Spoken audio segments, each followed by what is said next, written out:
திருநெல்வேலியில் ஒரு மாநாடு. அவர் மேடையில் இருக்கிறார். ஒரு நண்பர் பேசுறார்.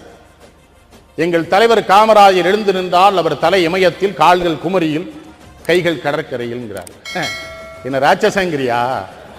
ஏய், என்னடா கிறுக்க மாதிரி பேசுற? என்ன ஹிந்து பத்திரிகை எடுத்து காட்டுறார் ஒரு முக்கியமான செய்தியை. நீ எம்ஏ படிச்சிருக்கிற, படிச்ச புள்ளன்னு நினைச்ச இந்த செய்தியை பேசுவியா மக்களுக்காக? தலை இமயத்தில் இருக்கான், அடக்கிருக்கேன். படிச்சவன்லாம் அப்படி. ஆனா அந்த நாடு எப்படி ஆகும்? புகழுரைகளை விழும்பாதவன் எவனோ அவன் தலைவன். அதுக்கப்புறம் தான் அவரை தலைவருங்கணும். புகழுரைகளை ரொம்ப யாராவது புகழ்ந்தான்னா எச்சரிக்கை ஆயிடுவார். அவன் வெளியே போனோன்னே சொல்றாரு, ஏதோ தப்பு பண்ண போறான் போல தெரியுதுன்னு. அவனை கவனி. எதுக்கு என்ன இவ்வளவு பேசுறான்? திருநெல்வேலியில் ஒரு மாநாடு. அவர் மேடையில் இருக்கிறார். ஒரு நண்பர் பேசுறார். எங்கள் தலைவர் காமராஜர்